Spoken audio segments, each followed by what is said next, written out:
Hello. तो आज हम साथ में बनाने वाले हैं तहरी और साथ ही साथ हम सुनने वाले हैं एक कहानी।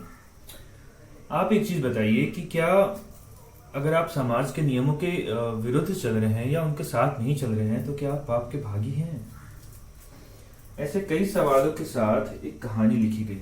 चित्रलेखा। चित्रलेखा एक नर्तकी थी जो सुंदर तो थी ही, साथ में स्वतंत्र विचारों वाली भी थी। उसने प्रेम को चुना था, समाज को नहीं, न ही समाज के बंधनों को।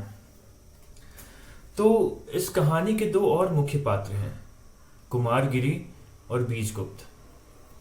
जहां बीजगुप्त भोगी हैं, विलासी हैं और समाज के बार बार कहने पर भी वो विवाह के बंधन में नहीं बंधना चाहते हैं, परंतु कुमारगिरी जो अपने आप को तपस्वी बताते हैं, जो ये कहते हैं कि उन्हें संयम है, उनके अंदर किसी को लेकर ना कोई द्वेष है, वो वैराग्य धारण कर चुके हैं। कहानी आगे बढ़ती है।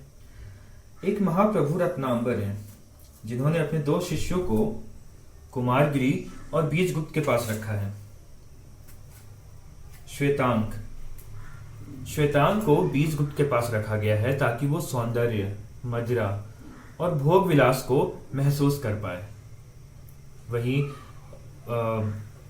विशाल देव जी को कुमारगिरी के पास रखा गया है ताकि वो तप, त्याग और जो संयम है उसका अभ्यास कर पाए।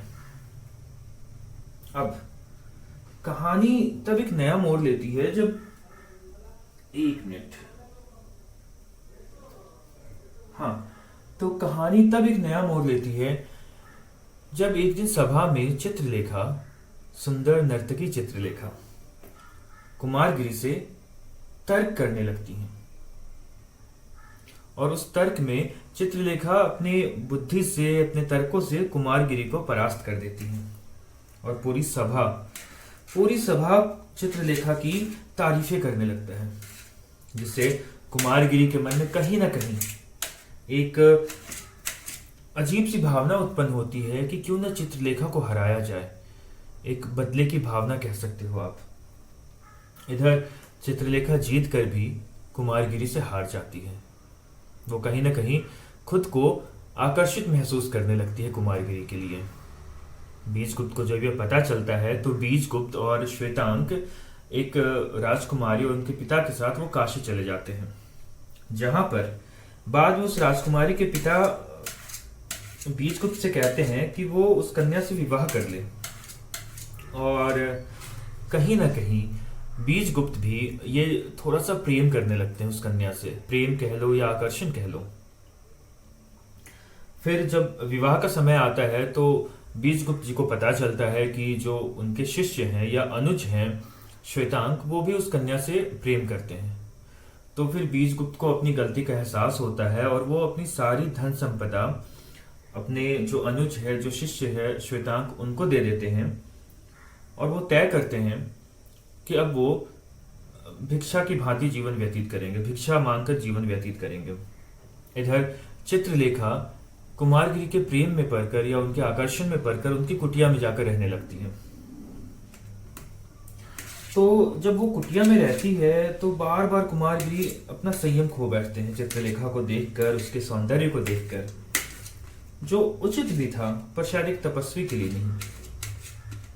एक रोज कुमारगिरी ये तय करते हैं कि वो झूठ का ही सहारा लेंगे, लेकिन चित्रलेखा को परास्त जरूर करेंगे।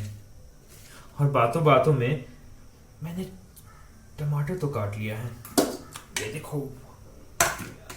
अब प्याज और आलू की बारी है।